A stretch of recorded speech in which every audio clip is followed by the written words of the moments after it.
नमस्कार, यो हो टेलिभिजनको विशेष सन्दर्भमा स्वागत छ। म शारदा थापा। आजको सन्दर्भमा हामीले विस्तृत शान्ति सम्झौताको सन्दर्भलाई उठान गरेका छौँ। आज मङ्सिर 5 गते 2063 साल मङ्सिर 5 गते तत्कालीन सशस्त्र द्वन्द्वमा होमिएका माओवादीका अध्यक्ष पुष्पकमल दाहाल प्रचण्ड र तत्कालीन नेपाली काङ्ग्रेसका सभापति तथा प्रधानमन्त्री गिरिजाप्रसाद कोइराला बीच शान्ति सम्झौता भयो र शान्ति सम्झौता मार्फत अब देशमा शान्ति नै हुन्छ कि भन्ने खालको आशा धेरैले जगाएका थिए। 2052 सालबाट माओवादीले सुरुवात गरेको सशस्त्र द्वन्द्व काललाई समाप्त गरेर भएको शान्ति सम्झौता भएको 14 वर्ष बितिसक्यो। तर पनि राज्यद्वारा बेपत्ता पारिएका धेरै नागरिकहरू यति बेलासम्म पीडित बनिरहेका छन्। जबकि देशमा शान्ति सम्झौता भइसकेपछि नयाँ संविधान बन्यो, संविधान पश्चात संविधान पनि कार्यान्वयन भइसक्यो, चुनाव भइसक्यो, 3 तहका स्थानीय सरकारहरू बनिसके, धेरै परिवर्तनहरू भइसक्यो। तर द्वन्द्व पीडितले अहिलेसम्म न्याय पाएका छैनन्। जसको घाउमा मलम लगाउने अहिलेसम्म कोही पनि निक्लिएका छैनन्। भलै केही कामहरू भयो होलान्, तर जसको आँसु यति बेला पनि बगिरहेको छ। यो किन यस्तो भइरहेको छ भन्ने विषयमा कुराकानी गर्नको निमित्त आज हामीले स्टुडियोमा निम्ति आएका छौँ। विशेष सन्दर्भमा जो द्वन्द्व पीडित आफै हुनुहुन्छ, घाइते हुनुहुन्छ, विकेन्द्र कुलुङ किराँती सङ्कल्प, उहाँ सोलुखुम्बु नेकपा जिल्ला कमिटी सचिवालयका सदस्य पनि हुनुहुन्छ। त्यसै गरी अर्का हुनुहुन्छ बेपत्ता परिवारका सदस्य हुनुहुन्छ देवप्रसाद ढुङ्गाना। हामी उहाँसँग कुराकानी गर्दैछौँ। दुवैजनालाई स्वागत छ कार्यक्रममा। धन्यवाद। नमस्कार। सर्वप्रथम म यता सङ्कल्पजीबाटै जान्छु। विकेन्द्र कुलुङ किराँती, तपाईँले त्यत्रो लामो समय सशस्त्र द्वन्द्वमा होमिनुभयो, आफै घाइते हुनुभयो। अहिले यो 14 वर्ष शान्ति सम्झौता भएको समय अवधिमा के परिवर्तन भए? अहिले द्वन्द्व पीडितहरूको अवस्था के छ? राज्यले के गर्यो, के गरेन? अब सर्वप्रथम त अब यो हो टेलिभिजनका सब परिवारलाई धन्यवाद भन्न चाहन्छु। हामीले यहाँ अब आएर चाहिँ आफ्नो कुरा राख्न दिनुभएकोमा। अब 10 वर्षे जनयुद्ध 2052 सालदेखि अब 63 सालसम्मको आन्दोलनले चाहिँ धेरै चाहिँ के नै उपलब्धि हासिल गरेर संहिता स्थापना गरेका छ। सङ्घीय लोकतान्त्रिक गणतन्त्र समावेशीदेखि संविधान लेखनसम्म चाहिँ के नै पुरा गरिसकेको अवस्था छ। यसलाई चाहिँ हामीले उपलब्धिको रूपमै मान्नुपर्छ। तर विडम्बनाको कुरा के छ भन्दाखेरि 10 वर्षे जनयुद्धमा जुन घाइते अपाङ्गहरू, बेपत्ता परिवार, शहीद परिवारदेखि लिएर विविध अब भौतिक रूपमा चाहिँ के कैयौँ अब राज्य पक्षबाट, कैयौँ चाहिँ विद्रोही पक्षबाट जुन संरचनाहरू भत्क्यो, यसलाई चाहिँ यथाशीघ्र चाहिँ के भने पूर्ण संरचना निर्माण गर्नुपर्ने र चाहिँ के भने जुन राज्यको दायित्वभित्र आएका जुन चाहिँ के भने घाइते अपाङ्गदेखि लिएर जुन विस्तृत शान्ति सम्झौतामै उल्लेख गरिएका जुन चाहिँ घाइते योद्धाहरू, अब व्यवस्थापन विस्थापित परिवारहरू र चाहिँ के भने अब शहीद परिवारलाई जुन व्यवस्थापन गर्नुपर्ने, यसमा चाहिँ अहिलेको मेरै नेतृत्वको पार्टीको सरकार छ। तापनि चाहिँ के भने हामीले नै सरकार चाहिँ के भने सञ्चालन गरिरहेको अवस्थामा पनि अब यसलाई चाहिँ खोजी नीति नगर्नु र यसलाई चाहिँ के भने अब शान्ति सम्झौता विस्तृत शान्ति सम्झौता अनुरूप चाहिँ के भने यसलाई चाहिँ के भने अब तगराप्तका साथ कार्यान्वयन नगर्नुमा चाहिँ एउटा चाहिँ अब दुःख छ, पीडादायक छ भन्नु पर्यो। ताकि तर चाहिँ के भने अझै पनि चाहिँ के भने सरकारले गर्नु हुन्न भन्ने चाहिँ छैन, आशा छ। तर उहाँहरूको दायित्वभित्र, सरकारको दायित्वभित्र रहेको कारणले चाहिँ यथाशीघ्र चाहिँ के भने रहोस्। यो 14 वर्ष लगभग पार गर्दैछौँ आज यो 5 गते। यो अब यो फेरिमा हेर्दाखेरि यो जनताको चाहिँ के भने एउटा जित, आमूल परिवर्तनको एउटा सङ्घारमा चाहिँ के भने आज चाहिँ 14 वर्ष बितिसक्यो। यो 14 वर्षसम्म पनि चाहिँ यसको खोजी गर्नु चाहिँ सत्य निरूपण तथा मेलमिलाप आयोग चाहिँ के भने गठन गरेर शक्तिशाली मेलमिलाप आयोग गठन गरेको छ।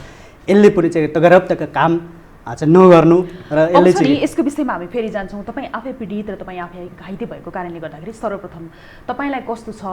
घाइते हामीले भन्यौँ, तपाईँलाई कहाँ कहाँ चोट लागेको थियो, त्यसको उपचार के भयो, कसरी तपाईँले आफ्नो जीवनयापन गरिरहनु भएको छ, यसबाट सुरुवात गरौँ। अब अहिले म आफै चाहिँ अब घाइते अवस्था छु। मलाई अब हातमा पनि लागेको छ, अब हातमा, अब खुट्टामा र जिउमा चाहिँ लागेको छ। अब हिलडुल गर्न, अब दैनिकी काम गर्न अरू जस्तो अब नसकिरहेको अवस्था। अब तैपनि म आफ्नै अब तरिकाले अब जीवन चाहिँ अब गुजारा गरिरहेको। तपाईँले तत्कालै उपचार पाउनु भयो कि भएन? तपाईँको अवस्था कस्तो थियो त्यो बारेमा स्मरण गराउनु। म जब अब 1959 सालमा अब सङ्खुवा सभाको चयनपुरमा घाइते भयो। अब घाइते भइसकेपछि चाहिँ के भने साथीहरूले चाहिँ के भने मलाई उडार गर्ने क्रममा चाहिँ के भने अब म अब तत्कालीन नेकपा माओवादीको अब भनाइअनुसार अब पार्टीको अनुसार अब शहीद भयो भनेर चाहिँ मलाई चाहिँ जब चाहिँ भाडोमै छोड्ने काम भयो र शहीद घोषणा गर्नुभयो। मलाई मात्र होइन, म कमरेड अब अनुपा, कमरेड निर्मल, उहाँहरू अनुपा ओखलढुङ्गाको हुनुहुन्छ र निर्मल चाहिँ उहाँ रामेछापको हुनुहुन्छ र हामीले चाहिँ के भने जब बान्डोमा छोड्ने काम गरेपछि शहीद घोषणा गरेर चाहिँ घरमा पनि चाहिँ के भने छोरा मरिसक्यो भनेर एक खालको चिठी दिने काम भयो र पार्टी पछि चाहिँ जनताले चाहिँ पछि चाहिँ देखिसकेपछि उद्धार गरिसकेपछि जनताले चाहिँ के भने लाने काम भयो र जनताले चाहिँ अब गरिसकेपछि अहिले 1 नम्बर प्रदेशको उहाँ माननीय हुनुहुन्छ अब प्रदेश सभाको पूर्ण राई, उहाँले चाहिँ के भने धेरै मलाई चाहिँ पालन पोषण गर्नुभयो, उपचार गर्नुभयो र पछि फेरि चाहिँ के भने पार्टीसँग सम्पर्क गराएपछि पूर्ण पार्टीले चाहिँ उपचार गर्नुभयो। तर अझै पनि चाहिँ के भने हामीले पूर्ण रूपमा चाहिँ के भने उपचार नपाएको अवस्था र चाहिँ अहिले पनि चाहिँ के भने हामीले नियमित रूपमा चाहिँ औषधिहरू आफैले चाहिँ सेवन गर्नुपर्ने, आफैले किनेर सेवन गर्नुपर्ने अवस्थामा म चाहिँ आफू व्यतीत गरिरहेको छु। म मात्र नभएर सिङ्गो चाहिँ के धेरै हुनुहुन्छ, तपाईँले सबैको प्रतिनिधित्व गरिरहनु भएको छ। अब ठिक छ, हामीसँग बेपत्ता परिवारका सदस्य देवी प्रसाद ढुङ्गाना हुनुहुन्छ होइन, उहाँको कुरा गर्ने हो भने त कानुनको विद्यार्थी पनि हुनुहुन्छ, प्रोफेसर पनि हुनुहुन्छ, त्यसको अलावा उहाँले राज्यद्वारा बेपत्ता योद्धा परिवार समाज नेपालको अध्यक्ष भनेर उहाँले सदस्य बनेर काम पनि गर्नुभएको छ र उहाँको दाइ अहिलेसम्म हुनुहुन्न, बेपत्ता हुनुहुन्छ। 2060 सालमा भदौ 4 गते उहाँको दाइलाई पक्राउ गरेर लगियो। कहाँ लगियो अहिलेसम्म अत्तो पत्तो केही पनि छैन। अब तपाईँको दाइलाई खोज्ने प्रयास तपाईँले कति गर्नुभयो, अहिले कहाँ हुनुहुन्छ भन्ने अवस्था अज्ञात रहिरहेको अवस्थामा तपाईँले यो आजको दिनमा के अनुभूत गरिरहनु भएको छ? धन्यवाद तपाईँलाई यस प्रश्नप्रति होइन। अब रेगुलर रूपमा भन्नुपर्दाखेरि 2060 साल भदौ 4 गते मेरो दाइलाई काठमाडौँको कालिका स्थानबाट तत्कालीन सेनाले होइन साई सेनाले पक्राउ गरेर बेपत्ता बनाएको हो र उसलाई चाहिँ पक्राउ गरिसकेपछि त्यहाँबाट तपाईँको भैरवनाथ गढमा राखेको र 63 सालमा आएर युएनले प्रतिवेदन दिँदा पनि भैरवनाथ गढबाट बेपत्ता बनाएका 49 जना बेपत्ता मध्ये 1 जना मेरो दाइ हो, सिएन ढुङ्गाना, चेतना ढुङ्गाना। तत्काल त्यतिखेर चाहिँ नेकपा माओवादीको विद्यार्थी सङ्गठन अखिल क्रान्तिकारीको केन्द्रीय सदस्य हुनुहुन्थ्यो दाइ। उहाँलाई चाहिँ यस्तो बेलामा पक्राउ गर्यो जुन बेलामा माओवादी र सरकार बिच चाहिँ त्यतिखेर वार्ता भइरहेको थियो। 2060 सालमा वार्ता चलिरहेकै बेलामा चाहिँ काठमाडौँको कालिका स्थानबाट पक्राउ गर्यो। अब त्यसको 5-7 दिन पछाडि मात्रै तपाईँको वार्ता चाहिँ भङ्ग भएको घोषणा गर्यो। 4 गते पक्राउ गर्यो, 10 गतेबाट मात्रै वार्ता भङ्ग भयो भने वार्ताकै बेलामा पक्राउ गरेर लगेको र भैरवनाथगढमा राखेको। भैरवनाथगढमा धेरै मान्छेहरू त्यहाँ पक्राउ गरेर लगेका, अरू मान्छेहरू त्यहाँ भेटेको, सँगै बसेको। राष्ट्रिय मानवाधिकार आयोगमा पनि चाहिँ धेरैजनाले हामीले सँगै सिएनलाई सँगै बसेको भन्ने सबै विषयवस्तुहरू छ। त अहिलेसम्म तपाईँको राष्ट्रिय मानवाधिकार आयोगले पनि त्यहीबाट बेपत्ता बनाएको भैरवनाथगढबाट भन्ने कुरो किटानी गरिसकेको छ। त्यस पछाडि सर्वोच्च अदालतमा पनि त्यो विषयमा मुद्दाहरू भएका छन् होइन। सबैबाट गर्दा अहिलेसम्म राज्यले चाहिँ तपाईँको यहाँ छ भनेर भनिसकेको अवस्था छैन। तर राज्यले पनि त्यतिखेर तत्काल वामन प्रसाद नेउपानेको नेतृत्वमा एउटा 1 सदस्यीय चाहिँ छानबिन समिति बनाएको थियो गृह मन्त्रालयको सहसचिवको नेतृत्वमा। उहाँले दिएको प्रतिवेदनमा पनि सिएन ढुङ्गानालाई चाहिँ भैरवनाथगढले बेपत्ता बनाएको भन्ने कुरो क्लियर छ, सेनाद्वारा बेपत्ता पारिएको भन्ने कुरो। तर कहाँ छ, कस्तो अवस्थामा छ, जीवित छ या मृतक छ भन्ने कुनै अरू विषयवस्तु आएको छैन। तर त्यसको लागि तपाईँहरूले खोजी कार्यको लागि नि के गर्नुभयो, कहाँ धाउनुभयो, कति दुःख पाउनुभयो, त्यो अनुभव यहाँले सुनाइदिनुहोस् न। अब यो विषयमा रेगुलर बेपत्ता बनाइसके पछाडि हामीले राष्ट्रिय मानवाधिकार आयोग लगायत विभिन्न मानवाधिकारका क्षेत्रमा काम गर्ने एनजिओ आइएनजिओमा निवेदनहरू दिने, हाम्रो आफ्नो मान्छे खोजिदिनु पर्यो भनेर चाहिँ भन्ने होइन। त्यस पछाडि एउटा सञ्चार माध्यमहरूको माध्यमबाट यसरी पक्राउ गरेर हाम्रो मान्छेलाई बेपत्ता बनाएको छ भन्ने कुरो तिनीहरू सुरुका दिनहरूमा गरियो भने पछि सङ्गठित रूपमै दैनिक जस्तो तपाईँको धर्ना जुलुस आन्दोलन कहिले तपाईँको लालटिन जुलुस भनेको छ गर्ने यस्ता खालका मुभमेन्टहरू पनि गरियो, कहिले अनसन बस्ने कहिले धर्ना बस्ने यस्ता कार्यहरू गरियो भने तपाईँको सर्वोच्च अदालतमा मुद्दा दायर गर्ने, मुद्दाबाट जाने, त्यसबाट पनि न्याय नपाएको त्यस्तो अवस्था हो। अब म यता सङ्कल्पजीतर्फ जाँदैछु। जस्तो यहाँ आफै पनि घाइते होइन, अघि यहाँले कुरा निकाल्नु भयो कि हाम्रो आफ्नै पार्टीको चाहिँ सरकार छ तर अहिले पनि हामीले अनुभूत गर्न पाएका छैनौँ कि न्याय पाउन सकिन्छ, आश मात्रै छ भनेर होइन। यो आश कहिलेसम्म गरिरहने? 14 वर्ष बितिसक्यो।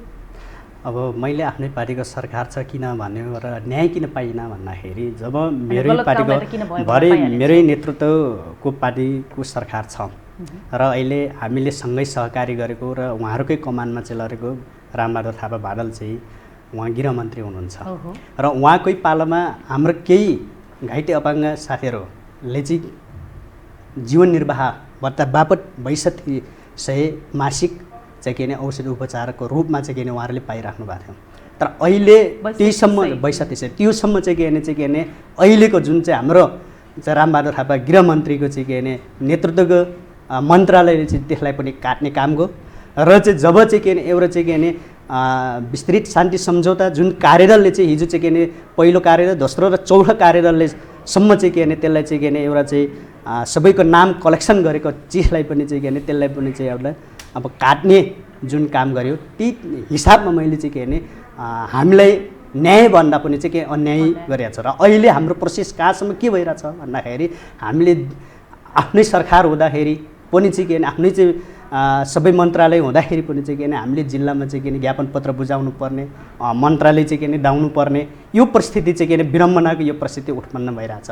किनकि कहियो म एउटा हिँड्न सक्ने अवस्थाको म घाइते म हिँड्न सक्छु र अरू जस्तो चाहिँ के सहज तरिकाले हिँड्न बोल्न सक्छु, अब चाहिँ आफ्नो आवाज राख्न सक्छु, म मेरो चाहिँ नेतृत्वहरूलाई देख्न सक्छु, मैले मेरो चाहिँ के च्यानलमा मेरो कमिटीमा मैले कुरा राख्न सक्छु। तर यहाँ विडम्बना कस्तो खालको घाइतेहरू पनि छन् भन्दाखेरि दुईटै हात नभएको चाहिँ दुईटै आँखा पनि गुमाएको घाइतेहरू छ।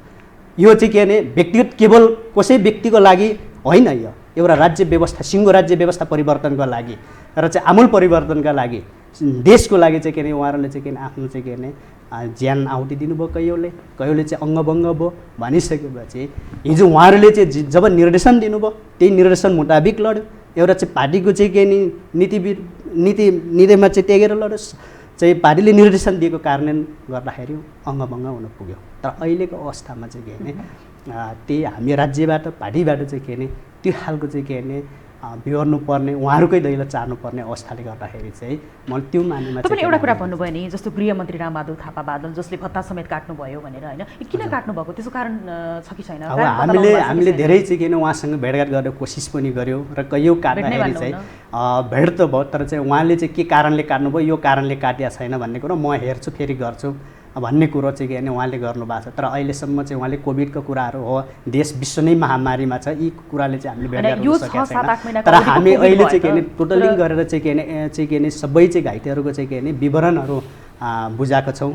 सकभग हाम्रो देवी सरले नै चाहिँ महत्त्वपूर्ण सहयोग गर्नुभएको छ, उहाँको ठुलो योगदान छ, महत्त्वपूर्ण उहाँले चाहिँ सबै चाहिँ टाइपिङ गर्नेदेखि लिएर सबै चिज काम गर्नेदेखि अहिले हामी मन्त्रालयमा पुऱ्याएको छौँ र मन्त्रालयले चाहिँ केही दिनभित्र डिसिजन गर्छौँ भन्ने कुरा चाहिँ के उहाँले चाहिँ हामीले आश्वासन वचन दिनुभएको छ। कतिको कार्यान्वयन गर्नुहुन्छ हामी त्यो पर्खाइमा छौँ। अब कार्यान्वयन नभएको खण्डमा हामीले फरक तरिकाले चाहिँ योजना बनाएर कार्यक्रम बनाएर हामी अगाडि बढ्छौँ। अब 2052 सालबाट सुरुवात भएको सशस्त्र द्वन्द्वकाल 10 वर्षपछि समाप्त भयो, विस्तृत शान्ति सम्झौता भयो। मैले देवी प्रसादजीतर्फ लागेँ यहाँनिर र 17,000 मानिसहरूले आफ्नो ज्यान गुमाए त्यो समय अवधिमा अहिलेसम्मको डाटा अनुसार। र यही विस्तृत शान्ति सम्झौताको जगलाई टेकेर 204 वर्षको जुन राज्य सत्ता रहेको थियो त्यो पनि अन्त्य भयो। त्यसपछि त धेरै परिवर्तनहरू आए। अहिलेको समयको कुरा गर्ने भने स्थायी सरकार पनि आइसक्यो तर राजनीति अस्थिर रहेको छ। यो समय अवधिमा देवीप्रसादजी आफै पनि यो राज्यद्वारा बेपत्ता योद्धा परिवार समाज नेपालमा रहेर काम गरेको, त्यसै गरी आफै पनि सञ्चारकर्मी अनि आफै पनि एउटा बेपत्ता परिवारको सदस्य भएको हिसाबले गर्दाखेरि जुन यहाँले डाटाको अलिकति कुरा गर्नुभएको थियो, तपाईँसँग के त्यस्तो डाटा छ? अहिलेको स्थिति के रहेको छ अङ्गभङ्गको स्थिति र बेपत्ता भएका व्यक्तिहरूको डाटा तथ्याङ्क? अब यो डाटाको विषयमा कुरा गर्दा सबैभन्दा पहिलो कुरो यो 17,000 जुन मारिए भन्ने जुन डाटा छ यो लगभग दोहोरो यो सबैतिरको डाटाहरू हो होइन। तर अब हामीसँग भएको हामीले सुरक्षित गरेर राखेको हामीले कलेक्सन गरेको डाटा चाहिँ कस्तो छ भन्नुहुन्छ भने राज्य नितान्त राज्यले बेपत्ता बनाएको राज्यले मारेर शहादत प्राप्त गरेका शहीदहरूको डाटा त्यस्तो खालको डाटाहरू छ। त्यो भएपछि राज्यद्वारा गरिएको मात्रै छ हामीसँग होइन। त्यस अन्तर्गत तपाईँको राज्यद्वारा बेपत्ता योद्धा परिवार समाज नेपालको कार्यालयमा रहेको डाटा भनेको 1095 जना चाहिँ अहिलेसम्म बेपत्ता छन्। आजका मितिसम्म 1095 जना मानिसहरूलाई राज्यले बेपत्ता बनाएको छ। त्यसको नामसहित ठेगानासहित र अधिकांश लगभग 300-400 जनाको फोटोसहित हामीसँग सुरक्षित छ कार्यालयमा। त्यो बेपत्ताको केसमा त्यो छ भने शहीदहरूको डाटामा चाहिँ तपाईँको ठ्याक्कै भन्नुपर्दा 8,525 जना मानिसहरू शहीद छन्। यो कोबाट तपाईँहरूको डाटा अनुसार शहीद भनेको यो राज्यले मारेको जो माओवादी जनयुद्धमा माओवादीको पक्षमा समर्थन गरेर अर्थात् माओवादी नै भएर कार्यकर्ता भएर होइन जो लागेका थिए जो साधारण पब्लिक जो माओवादीका नाममा मारिए होइन माओवादी हुन् यिनीहरू भनेर त्यो तत्कालीन राज्य सत्ता प्रहरी सेना जो कोहीद्वारा मारिए अर्थात् भिडन्तमा मरिए होइन कति ठाउँमा त्यस्तरी मारिए जो मारिएको डाटा भनेको चाहिँ 8,525 जनाको डाटा चाहिँ क्लियर छ। अब यसमा पनि राज्यद्वारा आक्रमण गरेर आक्रमणै भन्दा त्यो कति ठाउँ दोहोरो मुठभेड भयो कति ठाउँ दोहोरो फायरिङ भयो जो त्यतिखेर भएको भनौँ न जो चाहिँ माओवादीका कार्यकर्ता थिए अर्थात् माओवादीलाई समर्थन गर्ने जनता थिए अर्थात् माओवादी विचारधारालाई विश्वास गर्ने मान्छेहरू थिए भन्ने चाहिँ यकिनका साथ भन्न सकिन्छ ती मानिसहरू। यहाँ अलिकति ल तपाईँले यस्तो भनिराख्दाखेरि नि जस्तो प्रचण्ड जो पुष्पकमल दाहाल हुनुहुन्छ तत्कालीन माओवादीका अध्यक्ष होइन उहाँलाई ब्लेम लाग्ने गर्छ नि 17,000 मान्छे मारेको भनेर के भन्नुहुन्छ यसलाई चाहिँ? अब उहाँलाई लागेको ब्लेम चाहिँ 17,000 मान्छे त उहाँले मारेको होइन तर उहाँले जुन एजेन्डाहरू दिनुभयो जुन जनयुद्धमा गइसके पछाडि हामी चाहिँ जनताले युद्ध चलाइसकेपछि चाहिँ हामी सबै शोषित पीडित उत्पीडित जनताहरूको चाहिँ आमूल परिवर्तन हुन्छ र हाम्रो देश समृद्धिमा जान्छ र हामी सबै नेपालीले चाहिँ होइन विश्वका अरू विकसित देशहरूको सरह जीवनयापन गर्न पाउँछौँ भन्ने जुन किसिमको सपनाहरू उहाँले दिनुभयो अर्थात् उहाँले जुन 40 सूत्रीय मागहरू प्रस्तुत गर्नुभयो त्यो मागमा लागेर उहाँको विचारलाई विश्वास गरेर उहाँको विचार जुन विचार उहाँले दिनुभयो त्यो विचारमा विश्वास गरेर अधिकांश मान्छेहरू उहाँसित साथमा साथ हातमा हात मिलाएर जो अगाडि बढ्नुभयो ती मान्छेहरू उहाँहरूको विचारको आधारमा मारिएको कारणले गर्दा उहाँले त्यो एजेन्डा नल्याएको थियो भने मारिँदैन थिए भन्ने कोणबाट कुरा गर्दा उहाँलाई ब्लेम ठिकै हो। 80,000 को जिम्मा म लिन्छु भनेर त आफ्नै अभिव्यक्ति दिनुभएको छ नि त फेरि त्यो अब उहाँले कुन सन्दर्भमा कसरी दिनुभयो ठ्याक्कै अब उहाँको त्यो व्यक्तिगत विचार पनि हुनसक्छ भएको डाटा अनुसार अब त्यसरी उहाँको आफ्नै एजेन्डामा हिँड्दाखेरि मारिएको भएकोले गर्दा उहाँलाई त्यो फिल भएको पनि हुनसक्छ। राज्यले पनि प्रचण्डकै चाहिँ नेतृत्वमा यो सारा भयो त्यो भएकोले उसैले लिनुपर्छ जिम्मा भन्न खोजेको हो भने अलग कुरो भयो नत्र भने तथ्याङ्कले त फेरि अर्कै कुरा देखाउँछ नि त त्यही भएर सोधेको मैले। तथ्याङ्क यो अब त्यसमा सेना पुलिसहरू पनि त मारिएका छन् राज्यकै नागरिक त हो नि सबै जो जताबाट मारिए पनि आखिर नेपाली त नेपाली हो भन्ने कोणबाट टोटल समग्र त आउनै पर्ने हुन्छ डाटा हामीसँग भएको मात्र मैले कुरा गरेको त्यो भएकोले सबै उहाँले मारेको हो भन्न म सक्दिनँ पनि तर उहाँका विचारमा सबै नेपाली जनताले जतिले साथ दिए कतिले ज्यान गुमाए कति अङ्गभङ्ग भएका छन् कति बेपत्ता भएका छन् तर विचार चाहिँ मूलभूत रूपमा उहाँकै थियो। त्यतिखेर जनयुद्ध भन्ने चाहिँ सुरु गर्नुपर्छ भन्ने उहाँ लगायत अब त्यतिखेरको कमिटी थियो होला सिङ्गो पार्टी पङ्क्ति थियो होला तर नेतृत्वको हिसाबले उहाँले सम्पूर्ण जिम्मेवारी लिनुपर्छ भन्ने कुरो चाहिँ सही नै लाग्छ मलाई अहिलेको यो समयमा। उहाँले नै नेतृत्वको हिसाबले उहाँ त मेन मुख्य जिम्मेवार नेतृत्व उहाँलाई विश्वास गरेर नेता कार्यकर्ता पब्लिक साराले उहाँलाई साथ दिएको उहाँले एउटा निष्कर्षमा पुर्याउनु पर्थ्यो। यो शान्ति प्रक्रियालाई पनि उहाँले निष्कर्षमा पुर्याउनु नै पर्छ। अहिलेको सन्दर्भमा पनि उहाँले जसरी हुन्छ जति कुरा अहिले भएका छन् जस्तै विस्तृत शान्ति सम्झौतामा गरिएका कुराहरू कति पुरा भएका छन् कति पुरा हुन बाँकी छ नि यो पुरा हुन बाँकी भएको पनि उहाँले आफ्नो इमान्दारिताका साथ यी जुन प्रतिबद्धताहरू गरिरहेका थिए ती प्रतिबद्धताहरूमा अडिग रहनै पर्छ भन्ने मलाई लाग्छ।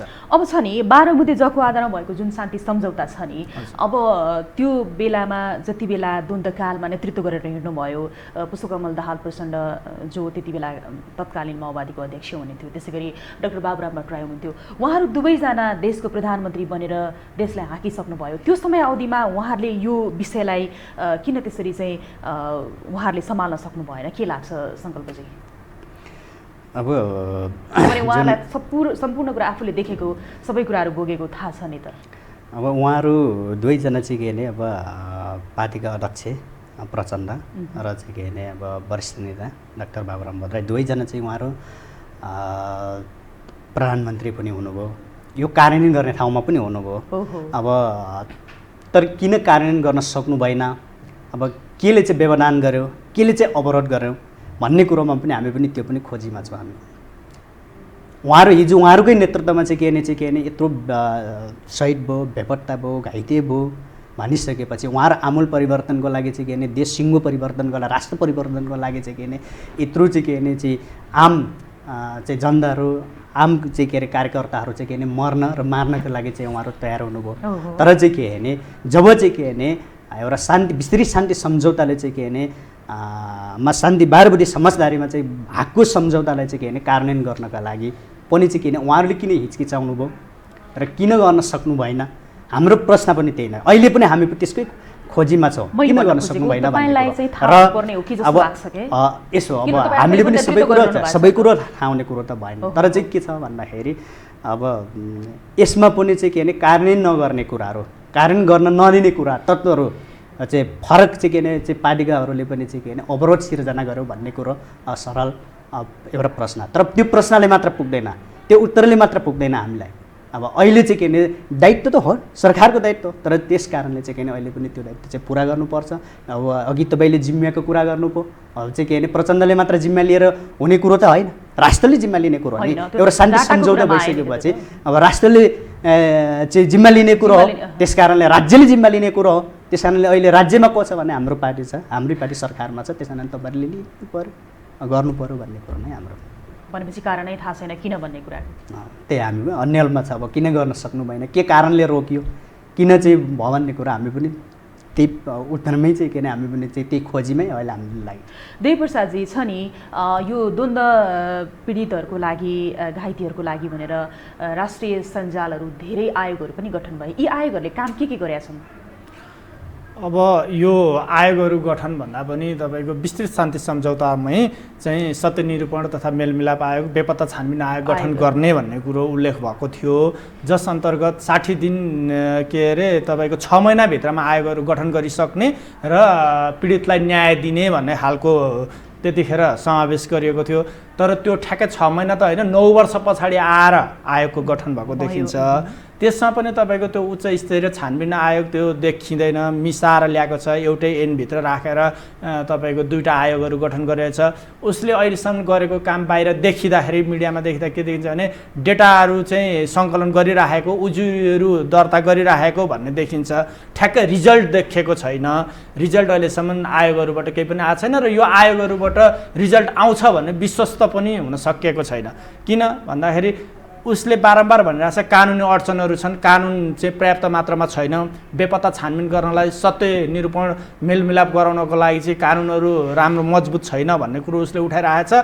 र त्यही सन्दर्भमा 2072 सालमा 71मा ऐन आयो, 72मा सर्वोच्चले चाहिँ कानुनमा त्रुटि भएको कानुनलाई चाहिँ होइन सुधार गरेर संशोधन गरेर अगाडि जानु भनेर सर्वोच्चले डिसिजन पनि गरेको थियो। तर राज्यले त्यसलाई संशोधन गर्ने, त्यसलाई मजबुत बनाउने, अन्तर्राष्ट्रिय मापदण्ड अनुसारको बनाउनेतिर लाग्नुको साटो सरकारले के गर्यो भन्नुहुन्छ भने सर्वोच्चले गरेको डिसिजन चाहिँ पुनरावलोकन गर्नु पर्यो, सर्वोच्चले यो चाहिँ सकिन्न भन्ने तरिकाले पुनरावलोकनको लागि सरकार आफू चाहिँ सर्वोच्चको ढोका ढकढकाउन पुग्यो। र यही सन्दर्भमा गत 4-5 महिना अगाडि अर्थात् अप्रिलतिर सर्वोच्चले यसलाई चाहिँ इन्कार गर्यो, हामी यो फैसलालाई चाहिँ संशोधन गरेर जान सक्दैनौँ, कानुनहरू चाहिँ त्रुटि भएका कानुनहरू चाहिँ सच्याउनै पर्छ, संशोधन गरेर लानुपर्छ, यो आम माफीका कुराहरू जुन छन् त्यतिखेर तपाईँको युद्धमा भएका गम्भीर किसिमका अपराधहरूमा संलग्न व्यक्तिहरूलाई आम माफी दिने कुराहरू, पीडित पक्षहरूलाई नसोधिकन आम माफी दिने कुराहरू यी गलत छन्, यी विषयहरूलाई संशोधन गरेर अन्तर्राष्ट्रिय मापदण्ड अनुसारको कानुन बनाउनुपर्छ भनेर सर्वोच्चले पनि भनेको यो अवस्थामा त्यो आयोगहरूको कामहरू चाहिँ अहिले देखिँदैन, निष्प्रभावी, कुनै पनि प्रभाव छैन। अब त्यहाँ हुनुको पछाडि विभिन्न कारणहरू हुन सक्छन्। राजनीतिक भागभण्डाको आधारमा त्यहाँ नियुक्ति भएका मान्छेहरू हुन सक्छन्, कर्मचारीहरू पर्याप्त मात्रामा हुन नसकेको अवस्था हुनसक्छ, विभिन्न कारणहरू उनीहरूको हुनसक्छ। तर मेन कुरो त्यो आयोगहरूले बेपत्ता छानबिन गरेर क्लियर गर्न सक्दैन, किनभने त्यहाँ हुनको लागि सबभन्दा पहिले राजनीतिक पोलिटिकल पार्टीहरूको बिचमा चाहिँ एउटा एग्रिमेन्ट नै हुनुपर्छ कि यो राजनीतिक एजेन्डा हो र यसलाई राजनीतिक रूपले समाधान गर्नुपर्छ। यो कुनै तपाईँको कानुनी रूपमा गएर यो बेपत्ता छानबिन गर्न सक्ने सवालको विषयवस्तु नै होइन। यसमा सबभन्दा पहिले राजनीतिक इच्छा शक्ति हुनुपर्छ। सबै राजनीतिक दलहरूले हामी बेपत्ताहरूको स्थिति क्लियर गर्छौँ भन्ने कुरो राष्ट्रिय रूपमा सहमति जनायो भने यो सम्भवतिर जान्छ। नत्र यो एउटा आयोग बनाएर हामीलाई गर्दैन, एउटा झारो टार्ने किसिमको भनौँ न, देखावटी मात्रै वर्षौँ वर्ष लम्ब्याउने। अब हिजोदेखि रेगुलर बेपत्ता खोज्ने आमा बुवाहरू बुढाबुढी भएर कति बितिसक्नु भएको अवस्था छ। अब हामी हिजो आजभन्दा तपाईँको 15 वर्ष अगाडि 17 वर्ष अगाडिदेखि दाइ खोज्न निरन्तर लागेका मान्छे र हामीहरूकै एज चाहिँ तपाईँको बढिरहेको छ। हामी नै अब यस्तै रहेछ भन्ने स्थितिमा पुग्ने स्थिति आउन आँटिसकेको छ। हिजो जसरी मुभमेन्टहरू हुन्थ्यो आज त्यो मुभमेन्टहरू चाहिँ तपाईँको सुस्ताउँदै गइरहेको छ। हिजो बोल्ने मानवाधिकार कर्मीहरू आज चाहिँ बिस्तारै, हिजो ठुल्ठुलो आवाजमा बाहिर चाहिँ तपाईँको मुभमेन्टहरू हुन्थ्यो भने आज बिस्तारै सुस्ताइरहेको जस्तो अवस्था छ। यो सुस्ताउनुको काम चाहिँ राजनीतिक गर्ने नेतृत्वबाटै यो कामहरू भएको हो। त्यो भएकोले नेतृत्वले सबभन्दा पहिले राम्रो खालको योजनाहरू ल्याउनु पर्यो। बेपत्ता साँच्चीकै सार्वजनिक गर्ने हो, घाइते अपाङ्गलाई साँच्चीकै राहत दिने हो, उनीहरूको व्यवस्थापन गर्ने हो भने सबभन्दा पहिले नेतृत्वले महत्त्वपूर्ण भूमिका खेल्नु जरुरी छ। अब नेतृत्वले महत्त्वपूर्ण भूमिका खेल्न जरुर छ भनेर देवी प्रसादजीले भनिरहँदाखेरि विकेन्द्र कुलुङ किराती सङ्कल्पजी जस्तो तपाईँ चाहिँ आफै पनि सोलुखुम्बु नेकपा जिल्ला कमिटीको सचिवालय सदस्य भएको कारणले गर्दाखेरि मैले यहाँलाई सोधेँ। यहाँको आफ्नै पार्टीको सरकार रहेको छ, अहिले त अब नेकपाको अध्यक्ष प्रचण्डजी हुनुहुन्छ, लगायत अब गृहमन्त्री बादल जो हुनुहुन्छ रामबहादुर थापा बादल, उहाँले त कुरै सुन्नुहुन्न, गर्छु गर्छु भन्नुहुन्छ, गर्नु भएन भन्नुभयो। प्रचण्डजीलाई यहाँले भेट्नु भएको छ कि छैन, भेट्ने अवसर मिलेको छ कि छैन? र श्रद्धेय अध्यक्ष प्रचण्डलाई भेट्ने अवसर हामीले मिल्यो र उहाँलाई भेटि पनि सक्यो र हामीले त हाम्रो डाटा र तथ्याङ्कहरू पनि बुझाइयो। तर चाहिँ के भने सीमित बुझाउने मात्र सीमित भयो। जुन चाहिँ के भने उहाँले म 1 महिना हप्ता दिनभित्र म चाहिँ के भने कानुन गराउँछु, डिसिजन गराउँछु र चाहिँ के भने केही तपाईँहरूले चाहिँ के भने अब राहत हुन्छ राज्यबाट, हाम्रो दायित्व हो। मेरै नेतृत्वमा चाहिँ के भने जनयुद्ध लड्नुभयो र चाहिँ के भने देश र जनताको लागि लड्नुभयो। तर चाहिँ के भने अहिले तपाईँहरू नै चाहिँ के भने यो अवस्थामा हुन्छ, मैले म बुझ्छु, मैले बुझाएको छु भन्ने चाहिँ खालको चाहिँ के भने उहाँले चाहिँ के भने हामीलाई आश्वासन दिनुभयो। तर आश्वासनमा मात्र सीमित रह्यो, अघि नै मैले भनिसक्यो। तर कार्यान्वयनको कुरामा चाहिँ के भने एउटा सिङको पनि बाँचेको अवस्था छैन। त्यसैले गर्दाखेरि चाहिँ अब 1 सालमा गर्छु, 1 महिनामा गर्छु, तत्कालै गर्छु भन्ने कुरा पनि भयो। र चाहिँ अर्को कुरो अब दुःखलाग्दो कुरो त अब अहिलेको परिस्थितिमा के छ भन्दाखेरि अब हिजो हाम्रै नेताहरूको सुरक्षाको लागि, जनताको देशको लागि हामी लड्यौँ। तर अहिले चाहिँ के भने हामीले चाहिँ के भने भेट्नको लागि पनि अब चाहिँ कहिले महिनौँ कुर्नुपर्ने अवस्था, अब चाहिँ के भने भेट्नै पनि नपाउने अवस्था भनिसकेपछि यही परिस्थिति एउटा विडम्बनाको कुरो चाहिँ यो छ। र हामीले चाहिँ प्रचण्ड अध्यक्षलाई पनि नभेटेको भन्ने कुरो चाहिँ छैन। अब प्रधानमन्त्रीकोमा चाहिँ जाने भनेर चाहिँ हामीले चाहिँ कुरा गरेर चाहिँ त्यो अब हामीले समय पनि माग गरेर मिलाइयो। तर चाहिँ कोरोनाले गर्दाखेरि चाहिँ के भने अहिले चाहिँ भेट्न सकिरहेको छैन छ नि। अहिलेको यो 8-9 महिना पो कोरोनाको समयावधि भयो त, यो त 14 वर्ष भइसक्यो नि त। यो समयावधिभरि के भयो भन्ने कुरामा नै यति बेला सबैलाई एक खालको चाहिँ आक्रोश पनि हो नि त, होइन? 14 वर्ष भनेको सानो समय होइन नि त, होइन? र यो समयावधिसम्म नभएको जस्तो आश पनि मरिसक्यो भन्ने खालको सबैको मनस्थिति पनि भइसक्यो। अब बेपत्ता पारिएकाको त स्थिति के छ, अज्ञात छ, अहिलेसम्म कसैले वास्ता गर्दैन। तर त्यही बिचमा जस्तो घाइते अङ्गभङ्ग भएका कति धेरै हुनुहुन्छ नि, होइन? उहाँहरूको स्थिति के छ निहाल्नु भएको छ देवी प्रसादजी? उहाँहरूको स्थिति दयनीय देखिन्छ। घाइते अपाङ्ग जो हिजो युद्धमा लड्नुभयो, आफ्नो शरीरका अङ्गहरू गुमाउनु भएको छ, अघि उहाँले भने जस्तै कसैले आँखा गुमाउनु भएको छ, कसैले हात गुमाउनु भएको छ, कसैले खुट्टा गुमाउनु भएको छ, होइन? उहाँहरूको स्थिति अहिले किन दयनीय देखिन्छ भन्नुहुन्छ भने जो हल्का नेताहरूको नजिक हुने अर्थात् अलिकता सक्षम हुने टाइपको हुनुहुन्छ, घाइते पनि हिँडडुल गर्न बोल्न गर्न सक्ने, जो पार्टीमा निरन्तर काम गरिराख्नु भएको छ, उहाँहरू अलिकता केही गर्न सक्नु भएको छ, आफ्नो जीविकोपार्जन गरिराख्नु भएको छ। जो अशक्त हुनुहुन्छ, जसलाई हिजो राज्यले तपाईँको 63 सालदेखि रेगुलर रूपमा भत्ताहरू चाहिँ दिइराखेको थियो र उहाँहरू त्यो भत्ताको आधारमा केही हदसम्म आफ्नो जीविकोपार्जन गरिराख्नु भएको थियो, जो बेडको बेडै हुने, प्यारालाइसिसै हुने, व्हिल चेयरमै मात्र हिँड्न सक्ने त्यस्तो घाइतेहरू हुनुहुन्छ। त्यस्तो घाइतेहरूको लागि अब अहिले आएर चाहिँ राज्यले चाहिँ त्यो दिइराखेको भत्ता पनि कटौती गरिसकेपछि उहाँहरूले आफ्नो जीवन कसरी धान्नु भएको छ, गम्भीर विषय छ। शरीरभरि भएका छर्रा, तपाईँको शरीरमा भएका गोलीहरू निकाल्न नसक्ने कुरो त एउटा छँदैछ। आफ्नो शरीर उठाएर हिँड्न नसक्ने, डुल्न नसक्ने मान्छेहरूको अहिले बिहान बेलुका छाक कसरी टार्ने भन्ने नि समस्या पनि आइरहेको छ घाइते अपाङ्गको केसमा, र उनीहरूलाई उचित सम्मान गर्न सकिरहेको छैन राज्यले। यो राज्यको चाहिँ गणतन्त्र ल्याउनमा चाहिँ अहिलेका घाइतेहरूको, शहीदहरूको र बेपत्ताहरूको ठुलो महत्त्वपूर्ण योगदान छ। तर त्यो योगदानलाई संस्थागत गर्नुको साटो त्यो योगदानलाई बिर्सिँदै गएको जस्तो अहिले देखिन्छ। उहाँले बारम्बार भनिराख्नु भएको छ मेरै पार्टीको नेतृत्वमा सरकार छ तर हुन सकेन। किन हुन सकेन भन्दा त्यहाँ इच्छा शक्ति छैन। गर्नुपर्छ भन्ने उहाँहरूलाई त्यो भित्रबाट हुटुटी हुनुपर्छ। मान्छेलाई कुनै पनि काम गर्छु हैन, थालनी म गर्छु, यो नयाँ कुरो गर्छु, अर्थात् घाइते अपाङ्गलाई यसरी व्यवस्थापन गर्छु, उनीहरूको यस्तो खालको व्यवस्थापन गर्छु भन्ने एउटा नीति ल्याउनु पर्यो, विधि ल्याउनु पर्यो। त्यो किसिमको केही पनि गर्न नसकेको अवस्था हो र उहाँहरूको अवस्था एकदम दयनीय छ, धेरैको दयनीय अवस्था छ। र केही एकाध घाइते अपाङ्ग साथीहरू जो हुनुहुन्छ उहाँहरूले राज्यको सुविधाहरू लिइराख्ने अर्थात् चाहिँ पार्टीमै रेगुलर काम गरिराख्ने त्यो अवस्था देखिन्छ। तर धेरैको अवस्था दयनीय छ। ग्रामीण भेगमा हुनुहुन्छ उहाँहरू, गाउँमा दुःख पाइराख्नु भएको छ, खाना पाइराख्नु भएको छैन, त्यस्तो स्थितिमा देख्छ। सङ्कल्पजी, तपाईँ अलिकति सशक्त हुनुहुन्छ, घाइते भएर पनि आफ्नो आवाज राख्न सक्नुहुन्छ, हिँडुल गर्न सक्नुहुन्छ होइन। तर यस्तो खालको तपाईँहरूलाई घृणित व्यवहार गरिरहँदाखेरि तपाईँ किन मेरो पार्टी भन्दै हुनुहुन्छ? होइन, अब पार्टीको एउटा सिद्धान्त अब राम्रो छ, नीति राम्रो छ, तर व्यक्ति नराम्रो छ। अब व्यक्तिगत चरित्रले चाहिँ के भने चाहिँ कसैको पार्टी पेवा हुँदैन। अब पार्टी भनेको चाहिँ एउटा चाहिँ समाजको, जनताको, अब त्यसमा चाहिँ के भने पार्टी प्रति चाहिँ के भने यो घृणा भाव होइन। जो चाहिँ नेतृत्व गरिराख्नु भएको छ, जो चाहिँ सत्तामा पुगेको छ, सरकारमा पुगेको छ, अब चाहिँ के के भने अब नामै त किन किटान गरेर राख्नु पर्ने अवस्था छैन। किन जसले अहिले पार्टीको नेतृत्वमा जो छ, अहिले पार्टी चाहिँ जसले नेतृत्व गरिरहेको छ भनेपछि दायित्व उहाँहरूकै हो भनेपछि उहाँहरूले नै चाहिँ अब नगरिसकेपछि सोध्दा चाहिँ के भने चाहिँ अब देखिने कुरो त्यही नै छर्लङ्ग छँदै छ। अब व्यक्ति हो चाहिँ किन गरेर राख्ने आवश्यक पनि छैन।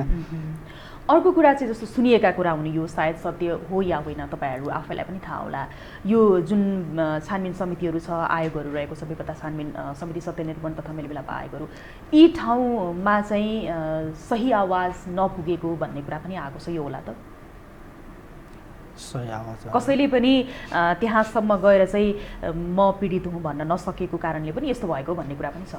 त्यो सरासरी गलत कुरो हो। म आफूमा चाहिँ के भने मलाई लाग्ने चिज त्यो सरासरी गलत कुरो हो। किन पुगेको छैन हामीले चाहिँ के भने गृह मन्त्रालयमा पनि बुझाएको छौँ, अहिले चाहिँ पार्टी अध्यक्ष कमरेड प्रचण्डलाई पनि बुझाएको छौँ। अहिले मैले यहाँ डाटा ल्याएको छैन, नत्र भने हामीले चाहिँ त्यहाँसम्म चाहिँ पुरा अघि नै मैले भनिसकेको छु। हाम्रो देवी सरले नै चाहिँ के भने सबै कम्प्युटरमा टाइपिङ गरिसकेर र हामीलाई दिएर चाहिँ के भने उहाँले चाहिँ महत्त्वपूर्ण सहयोग गरेर चाहिँ के भने हामी गृह मन्त्रालयमा पनि बुझाएको छौँ, हामी बारम्बार राखेका छौँ। उहाँहरूले चाहिँ के भने आवाज पुगेन भन्दा पनि चाहिँ के भने उहाँहरूले देख्ने कुरा नै, उहाँहरूले हेर्ने कुरा हो नि त। उहाँहरूले देखिराख्नु भएको छ, हेरिराख्नु भएको छ। उहाँहरूले चाहिँ के भने कति चाहिँ के भने हामी भन्दाखेरि सामान्य जनता भन्दा पनि चाहिँ नेतृत्वहरूले चाहिँ के भने बुझ्ने कुरा हो, नेतृत्वले चाहिँ के भने हेर्ने कुरा, उहाँहरूले बुझ्ने कुरा हो। त्यसमा चाहिँ त्यो चाहिँ के भने उहाँलाई चाहिँ जहाँसम्म लाग्छ हाम्रो आवाजै चाहिँ त्यहाँ पुगेन भन्ने कुरो चाहिँ के भने चाहिँ सरासरी गलत कुरो।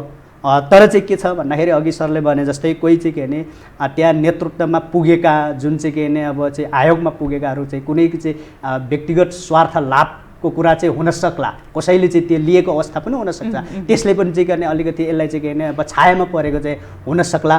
तर त्यसलाई पनि चाहिँ के भने अहिले चाहिँ हामीले चाहिँ अब कसरी किन हो भनेर चाहिँ एकदम खोजीमा छौँ। अब के गर्नुहुन्छ?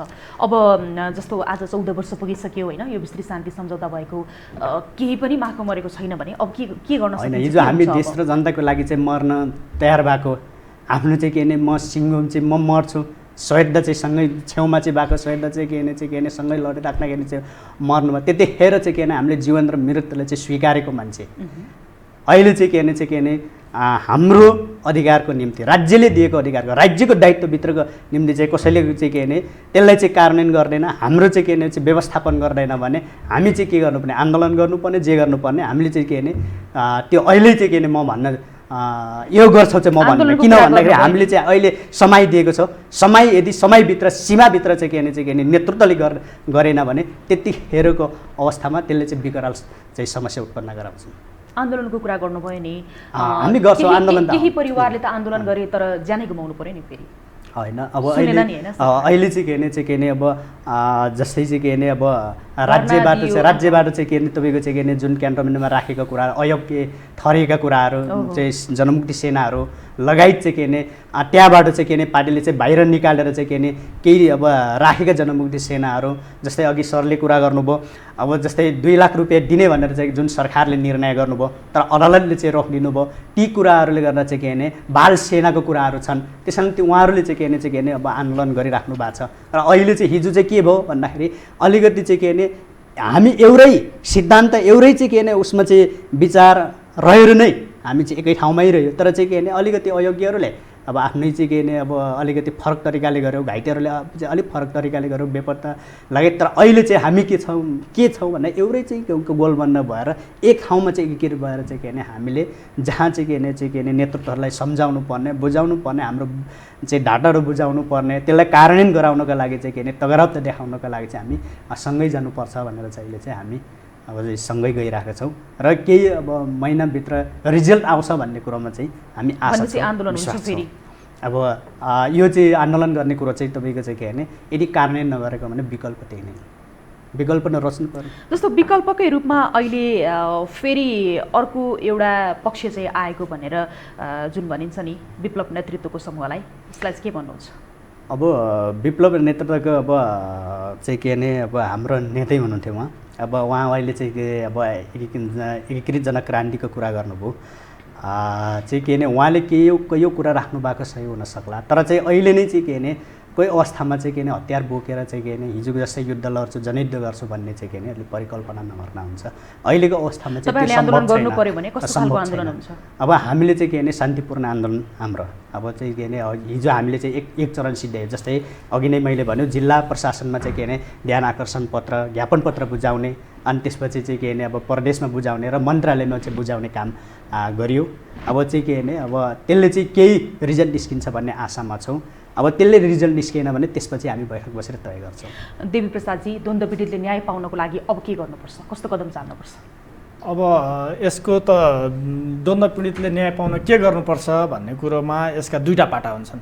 एउटा मुभमेन्ट गर्ने र फेरि चाहिँ विद्रोह गर्ने, विद्रोहको बाटोबाट जाने भन्ने, जस्तै अघि हजुरले नि भन्नुभयो होइन, विप्लव नेतृत्वको नेकपाले चाहिँ विद्रोहमा जाने भन्ने कुरो गरिरहेछ भने त्यसमा समाहित भएर फेरि नयाँ ढङ्गले जाने र त्यताबाट प्राप्ति हुन्छ कि भन्ने एक किसिमको आशा छ भने, अर्को अहिले बनेकै संविधानमा रहेर अहिलेकै सरकारसँग कानुनका कुराहरू गरेर कानुनलाई मजबुत ढङ्गले बनाएर नयाँ ढङ्गले जान पनि सकिन्छ भन्ने कुरो छ। तर यो सबै के देखिन्छ भन्नुहुन्छ भने कसैको पनि यसमा पीडितलाई न्याय दिने अर्थात् न्यायको चाहिँ अनुभूति गराउने सोच नेतृत्वहरूमा देखिँदैन, राजनीतिक इच्छा शक्ति देखिँदैन। जस्तै हजुरले अघि सोध्नुभयो न्याय कसरी पाउँछ, तपाईँहरूको आवाज पुगेन भन्नुभयो। निरन्तर रूपमा हिजोदेखि आवाजहरू उठाउँदै आएको, जस्तै तपाईँको हिजो मारेर जो शहीद भएको छन् उनीहरूलाई अहिलेसम्म राज्यले शहीद घोषणा गर्न सकेको छैन।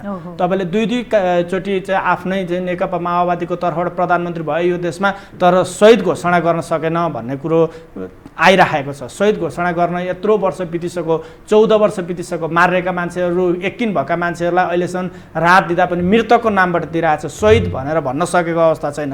धेरै प्रयत्न गर्दा पनि शहीद घोषणा गर्न सकिरहेको छैन। यता यो सरकारी कुरा हो भने तपाईँको आयोगहरू बनाएको जुन छ, आयोगले सत्य निरूपण तथा मेलमिलाप आयोग र बेपत्ता छानबिन आयोग भनेको छ। सत्य निरूपण तथा मेलमिलाप आयोगले सत्य के हो, सत्य तथ्य के हो, यथार्थ के हो भन्ने कुरो पत्ता लगाउनु पर्यो। सङ्क्रमणकालीन न्यायको हिसाबले गर्दा पनि पहिलो भनेको सत्य पत्ता लगाउने कुरो हो। सत्य पत्ता लागेको छैन अहिलेसम्म। बेपत्ता कहाँ छन्, अज्ञात कुन ठाउँमा छन्, कति मारिए कि जीवित छन् कि अहिलेसम्म केही कसैले भन्न सकेको अवस्था छैन। यस्तो अवस्थामा चाहिँ सामान्य ढङ्गले न्याय पाउँछन् पीडितले भन्न सकिने अवस्था छैन। यसको लागि ठुलै सङ्घर्षको आँधीबेरी ल्याउनुपर्छ। सक्दाखेरि नसकेदेखि यो बिस्तारै सेलाएर जान्छ। हिजो 2007 सालको क्रान्तिदेखि पनि नेपालमा मान्छेहरू बेपत्ता थिए, घाइते थिए, अपाङ्ग थिए। तपाईँको त्यस पछाडि 36 सालमा पनि मान्छेहरू धेरै मारिए, त्यस पछाडि एउटा बेपत्ता बनाइए। 46 सालमा पनि तपाईँका धेरै मान्छेहरू बेपत्ता छन् पञ्चायत कालमा, त्यो पञ्चायती 30 वर्षको व्यवस्थामा पनि। तर ती मान्छेहरू अहिले पनि खोजी गरिरहेको छैन। यो त एक किसिमको मुभमेन्ट थियो। जनयुद्धको चाहिँ बेपत्ताहरूको परिवारहरूले पहिलेदेखि सङ्गठित रूपले चाहिँ बेपत्ता परिवार समाज नेपालको गठन गरेर रेगुलर आन्दोलनहरू, रेगुलर कार्यक्रमहरू गरिराखेकोले गर्दा आज बेपत्ताको चाहिँ आवाज यहाँसम्म पुगेको होइन भने त तपाईँको 2008 सालमा पनि तपाईँको रामप्रसाद राई नेपालको पहिलो बेपत्ता भन्नेको छ। उहाँको अहिलेसम्म खोजी प्रतिष्ठान गठन भएको छ, खोजीहरू त भएको छैन। 30 वर्ष पञ्चायतकालमा पनि सयौँ मान्छेहरू बेपत्ता गरेका छन्। तपाईँको के अरे 2046, 47 साल, 48 सालमा आएर त्यतिखेर पनि आयोग बनाएको छ। त्यो आयोगले पनि मान्छे बेपत्ता छन् भन्नेसम्मको कुराहरू दिएको छन्। तर कहाँ कसरी भन्ने तिनीहरू मान्छेहरू अहिलेसम्म बेपत्ताकै स्थितिमा छन्। अहिले आएर तपाईँको जनयुद्ध सुरु भइकन पनि राज्यद्वारा बेपत्ता पारेको मात्र 1095 जनाको डाटा हामीसँग छ। अरू पनि बिचमा तपाईँको बहुदलीय व्यवस्था आइसके पछाडि पनि धेरै मान्छेहरू बिचमा जनयुद्ध सुरु हुने र बहुदलीय व्यवस्थाको त्यो बिचको टाइम जुन 47 देखि 52 को बिचमा पनि मान्छेहरू बेपत्ता पारिएका छन् होइन। तर बेपत्ता खोजी चाहिँ परिवारकै कारणले, पीडितहरूकै चाहिँ यो आवाजहरूले यहाँसम्म उठेको, यहाँसम्म आएको जस्तो मलाई लाग्छ। जस्तो छ नि तपाईँले भन्नुभयो कि सेलाएर जान्छ कि आँधीबेरी जस्तै सङ्घर्ष गर्नुपर्छ भनेर यहाँले भन्नुभयो नि। तपाईँ आफै पनि बेपत्ताको पारिवारिक सदस्य हुनुहुन्छ। तपाईँ के गर्न चाहनुहुन्छ? सामान्य रूपमा सेलाउँदै जान्छ यस्तै हो भनेर तपाईँ सन्तोष मान्न सक्नुहुन्छ या केही गर्नुपर्छ अब भन्ने तपाईँको के छ सोच? अब यसरी न्याय नपाउँदाखेरि न्यायले तपाईँको आक्रोश पैदा गर्छ। न्याय नपाइसकेपछि लामो समय भइसकेपछि त्यसबाट विद्रोहको जन्म हुन्छ भन्ने लाग्छ मलाई।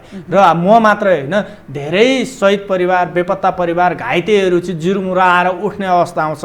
किनभने जहाँनिर तपाईँको कठिनाइहरू बढी पर्दै जान्छ नि, लामो समय व्यतीत हुँदै जान्छ, मान्छेले न्याय पाउँदैन, आजभन्दा भोलि झन् समस्याहरू चाहिँ तपाईँको जकडिँदै जान्छ। त्यतिखेर मान्छेको भित्रैबाट उसित विद्रोहको भावना मात्र जागृत भएर आउँछ। त्यसलाई यदि निराकरण गर्ने हो भने समयमै अहिले तपाईँले नेतृत्वले त यहाँ यसलाई व्यवस्थापन सहज ढङ्गले गर्नुपर्छ। होइन भने यसको विकल्प अन्तिम रूप भनेको विद्रोहमै गएर टाँसिन्छ। अब त्यो विद्रोह सफल हुने हुन्छ, नहुने हुन्छ, अर्थात् कस्तो हुन्छ, स्वरूप कस्तो हुन्छ, कसले नेतृत्व गर्छ भन्ने विषयवस्तु अलग हुन सक्लान्। तर यसको रूप, अन्तिम रूप भनेको त तपाईँको समाधान भएन भने विद्रोही हुन्छ। यो संसारभरि हामीले कुरा गऱ्यौँ नि, जस्तो त्यति बेलाका नेतृत्व गर्ने दुई जो चाहिँ वरिष्ठ व्यक्तित्वहरू जो अहिले पनि पदासीनमै हुनुहुन्छ होइन, यही बिचमा चाहिँ जस्तो उहाँहरूले आफ्नो कार्य अवधिमा, आफ्नो कार्यकालमा प्रधानमन्त्री हुँदाखेरि शहीद पनि घोषणा गर्न सक्नु भएन, यो विषयलाई कार्यान्वयनमै ल्याउन सक्नु भएन भन्ने कुरालाई चाहिँ तपाईँ के भन्नुहुन्छ? किन नगरेको होला? अब यसमा पोइन्ट तपाईँलाई के लाग्छ? यसमा एउटा कुरो के देखिन्छ भन्नुहुन्छ भने सुरुमा 2064 सालमा अध्यक्ष कमरेड प्रचण्ड प्रधानमन्त्री हुँदाखेरि चाहिँ केही मानिसहरूलाई शहीद घोषणा त्यतिखेर गरिएको थियो होइन। शहीद घोषणा गरेको, तर त्यो चाहिँ त्यतिखेर राजपत्रमा चाहिँ निकाल्नुपर्ने, त्यो निकाल्न नसकेकोले अहिले शहीद घोषणाको मान्यता भएन भन्ने किसिमको कुराहरू आएको छ। तर त्यतिखेर शहीद घोषणा गरेको लिस्ट त्यतिखेर चाहिँ तपाईँको नेपाल सरकारको छाप हानेको नाम लिस्ट पनि हामीसँग सुरक्षित छ। तर त्यसलाई आधिकारिकता दिने जुन तरिकाको थियो सिस्टम विधि थियो, जस्तै मन्त्री परिषदको निर्णय गर्ने, मन्त्री परिषदले निर्णय गरेर घोषणा गर्ने, घोषणा गरिसकेपछि त्यसलाई चाहिँ राजपत्रमा प्रकाशित गरिसकेपछि त्यसले पूर्णता पाउने रहेछ। तर राजपत्रमा प्रकाशित नभइकन घोषणा मात्रै गरिएको अवस्थामा केही रहेको अवस्था छ होइन। त्यो भएकोले यो नगर्नुको पछाडि चाहिँ अहिले पनि नेतृत्वले गहन तरिकाले होइन भूमिका खेल्न नसकेको भन्ने लाग्छ मलाई। जसको 8 बलमा उहाँहरू नेतृत्वमा हुनुहुन्छ, उहाँले नै व्यवस्था गर्नुको चाहिँ कारण के हो भनेर मैले सोधेँ। कारण चाहिँ उहाँहरूलाई तपाईँ कारण चाहिँ के हो भन्नुहुन्छ भने जुन व्यवस्थाका विरुद्धमा हिजो चाहिँ मानिसहरू लागे, जुन व्यवस्थालाई फाल्छौँ, संसदीय व्यवस्था मान्दैनौँ, राजतन्त्र मान्दैनौँ, यो व्यवस्थालाई चाहिँ हामी गलत तयार निकाल्छौँ, नेपालमा चाहिँ नयाँ कम्युनिजमको सुरुवात गर्छौँ भन्ने हिसाबले जुन एजेन्डाहरू आएका थिए, त्यो एजेन्डाहरू छोडेर त्यही व्यवस्थामा नेतृत्व गइसकेपछि त्यो व्यवस्थाले चाहिँ यसलाई न्याय दिन नसकेको हो। ठ्याक्कै व्यवस्था चेन्ज भएको थियो भने न्याय सबैले पाउँथे, व्यवस्था चेन्ज हुन नसक्नु नै अहिलेको यो न्यायमा लिङ्गरिङ हुनु प्रमुख कारण। परिवर्तन भयो, व्यक्ति मात्रै होइन। सङ्कल्पजी, अब यति धेरै बेपत्ता परिवारहरू हुनुहुन्छ, हामीले हेरिरहनु भएको होइन, त्यसै गरी कति अङ्गभङ्ग भएर सायद हेरिरहनु पनि भएको होला, कुराहरू सुनिरहनु भएको होला। तपाईँ कसरी सन्तोष दिलाउन सक्नुहुन्छ आफ्नो तर्फबाट? आफ्नै सहकर्मीहरू या त्यति बेला तपाईँको चाहिँ जोसँग सङ्गत हुन्थ्यो, जसरी हिँड्नु भएको थियो, उहाँहरूले पनि सायद कति कुराहरू तपाईँले के भन्नुहुन्छ भनेर सुनिरहनु भएको होला, छोटोमा भनिदिनुहोस् न। अब हिजो आफू पनि चाहिँ एउटा चाहिँ अब कमान्डर र नेतृत्व पनि थियो र कैयौँ चाहिँ के भने आफ्नै नेतृत्वमा चाहिँ के भने चाहिँ साथीहरू सहित भयो, कैयौँ बेपत्ता छ, कैयौँ चाहिँ के भने घाइते पनि छन्। त्यस कारणले चाहिँ के भने सर्वप्रथम तपाईँले नेतृत्व गरिरहँदाखेरि तपाईँको तर्फबाट पनि धेरैले ज्यान गुमाए? अब गुमाएको छ। अब चाहिँ के भने हामी आफै कमान्डर थियो, हामी आफै कस्तो फिल हुन्छ तपाईँलाई? अब त्यतिखेरको कुरो त चाहिँ के भने यहाँ अभिव्यक्त गर्न सक्ने अवस्था पनि छैन, किनकि अब त्यो अब अभिव्यक्त गरेर म आफूले नै चाहिँ के भने चाहिँ भोगिरहेको। म अब एउटा चाहिँ के भने स्कुल पढ्दाखेरि म 14 वर्षको उमेरमा यो पार्टी चाहिँ राज्य व्यवस्थाको परिवर्तन, आमूल परिवर्तनका लागि म लागेको मान्छे हो र चाहिँ के भने लगभग म 14-15 वर्षको उमेरमै चाहिँ के भने म घाइते पनि भयो र अहिलेको स्थितिमा आउँदाखेरि म त्यो सबै कुरो चाहिँ के भने म व्याख्या पनि गर्न चाहन्न, म वर्णन पनि गर्न चाहन्न, किनकि अहिलेको अवस्थामा अब वास्तविक हामीले भन्यो भने शहीदहरूको आँसु पुस्न सकेका छैन। अब एउटा चाहिँ के भने अब हामीले सान्त्वना पनि दिन सकिरहेको अवस्था छैन र म आफै चाहिँ के एउटा पीडादायीमा छु। तैपनि चाहिँ के भने हामीले चाहिँ के भने आक्रोश होइन, यो आक्रोशलाई चाहिँ के भने अब विवेकपूर्ण रूपले चाहिँ हामीले हाल्नुपर्छ र हामीले चाहिँ के भने काहीँ न कहीँबाट चाहिँ राज्य चाहिँ र पार्टी नेतृत्वहरू चाहिँ यसमा चाहिँ के भने उहाँले दायित्व बोध गराउनुपर्छ र गर्नुपर्छ भन्ने हिसाबले चाहिँ के भने हामीलाई लागिरहेको छौँ। अवश्य एक दिन चाहिँ हामीले न्याय पाउँछौँ भन्नेमा म चाहिँ के भने एउटा ढुक्क छु र न्याय दिनुहुन्छ भन्नेमा आशा छ। यहाँहरू दुवैजनालाई आफ्नो समय र विचारको लागि धेरै धेरै धन्यवाद। हजुरलाई पनि धन्यवाद। दर्शकवृन्द, हामी यति बेलासम्म विशेष सन्दर्भमा कुराकानी गरिरहेका थियौँ। विस्तृत शान्ति सम्झौता भएको 14 वर्ष पुगेको सन्दर्भमा द्वन्द्व पीडितहरूको अवस्था के कस्तो रहेको छ भन्ने विषयमा कुराकानी गर्दै र यिनै कुराकानीसँगै आजको लागि विशेष सन्दर्भको समय सकियो। यो हो टेलिभिजन हेर्दै गर्नुहोला। शारदा थापा बिदा हुन्छु। नमस्कार।